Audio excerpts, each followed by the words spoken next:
This particular myth makes me want to eat my fist. Every single time I hear someone talk about making an open sound or having an open throat in order to sing whatever it is that they want to do, it makes me want to eat my fist because it is the worst advice you could possibly give a singer.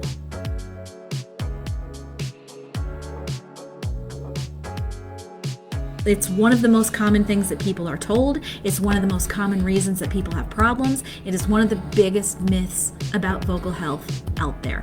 And I don't even think people are using it as a means of vocal health, but it is one of the biggest problems, one of the biggest causes of vocal health issues. If you're like, I have no idea what you're talking about.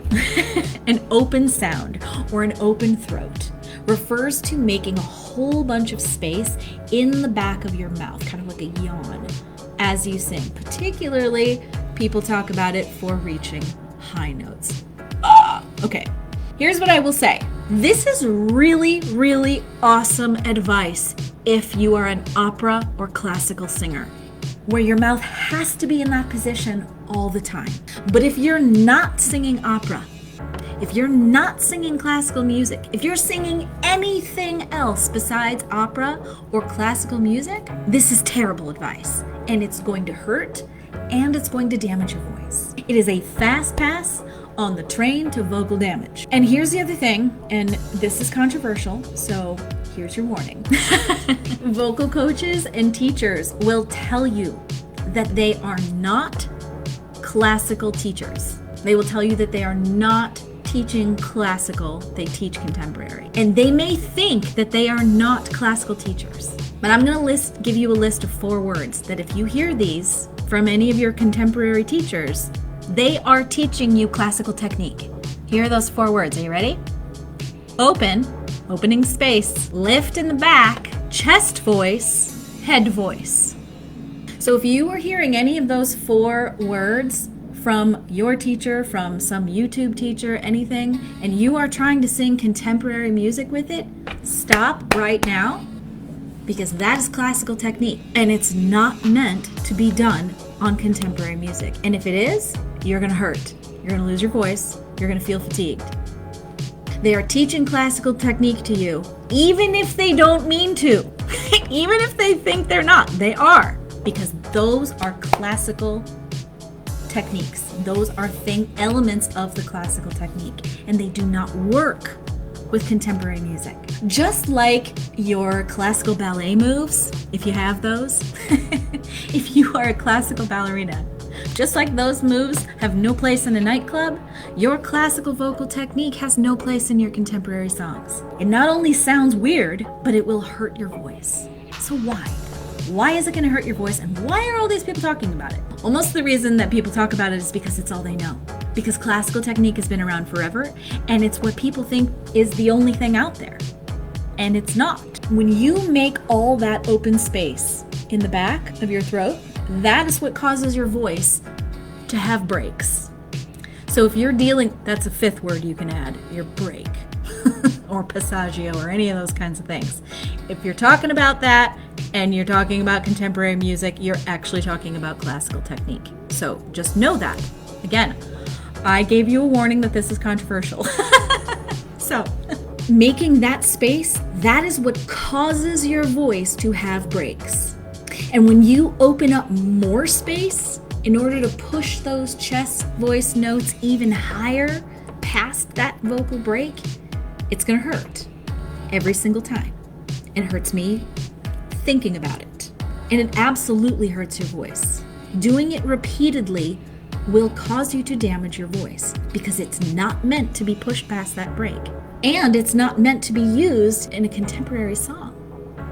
It's meant for the bottom parts, the beefier bottom lower notes of classical and opera music. That's where that kind of lift and open sound is appropriate in that particular range of your voice.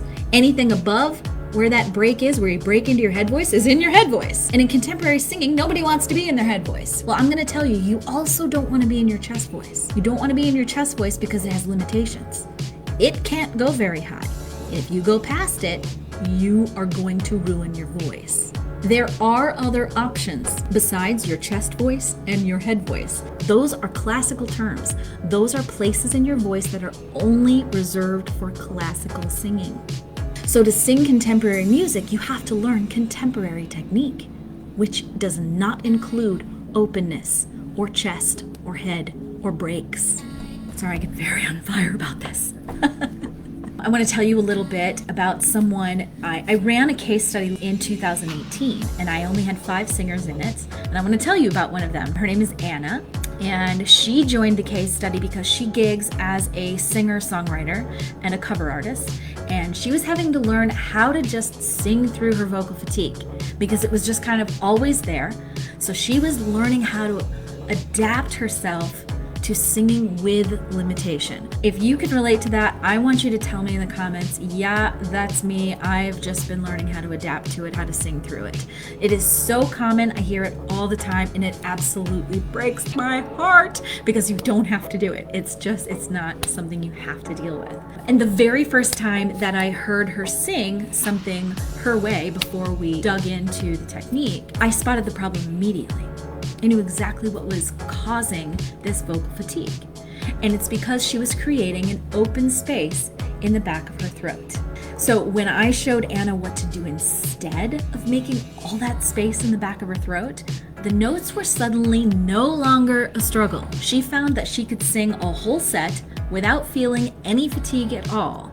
And she suddenly, this is much like Miko, who I talked about last week, she suddenly could sing songs with notes that were higher than she knew she could even reach. It opened up this whole library of songs that all of a sudden she could sing that she couldn't sing before. She didn't think she could sing before, or that she had modified notes to sing differently because it was just too high. If you want results like that, I am running a free case study for singers just like you that are struggling with vocal fatigue, always losing your voice, and you want to get over that. I want you to know it is not inevitable. This is something that can be stopped. I have helped myself more than 20 years ago get through this, and I've never lost it once since. And I have a 100% track record with my clients the past 20-ish years of doing this work that I'm going to share in this case study. It starts May 24th. I would love for you to apply. If you want to learn what to do instead, how to never lose your voice again, how to open yourself up to a whole new world of songs that you didn't think you could sing, like Anna did, like Miko did, then you are going to want to apply for my free case study. Let's talk about how you do that. You're going to see a brief questionnaire, and here's what I will tell you. The very first thing is going to ask you to upload a video. So before you go to that link, make a video. And here's what you're going to want on that video. Keep it 5 minutes or less. Tell me why you are an excellent candidate for the case study. And here's why that's important. I only want to work with the people that need this, right? If you have a need, if this is something that you are struggling with on a regular basis, then you're a good candidate. And I want to hear why you are a good candidate. I want to hear your commitment level for doing the work completely and on time. This is a 5-week case study. We're going to have live classes. They are going to be recorded, but not distributed. I want you to commit to being able to come to the classes. So tell me your commitment level to doing the work. Obviously, exceptions can be made if you have to miss part of one or all of one or whatever. We'll figure it out. But on the whole, I want you to be able to come. Number 3, I want to hear a brief sample of you singing something. It can be like 1 or 2 lines, just so that I can hear. Let me stress this. I don't want to hear how amazing you are. I am just going to trust that you're amazing. What I want to hear is the problem. I want to hear your struggle. So sing something that's going to show me that struggle in your voice. So the case study starts on May 24th, and I would love to have you be a part of it. You've probably seen that I'm starting to accept people in it. I'm getting applications and I'm going through them, and I'm accepting them as I'm watching them. So join us. You do not have to struggle with this. And maybe you didn't realize until this message I gave you today that what you're doing is putting you on a path towards having vocal health problems. If that's you, I still want you to apply. If you're learning now that what you're doing is going to send you down that path, then go ahead and apply. This is important. I want you to learn how to never lose your voice again. And my total vocal health system will show you that. I have 20 plus years experience with myself and with 100% of my clients. Voice loss is not inevitable, and I want to show you how to achieve total vocal health so that you never have to struggle with it again.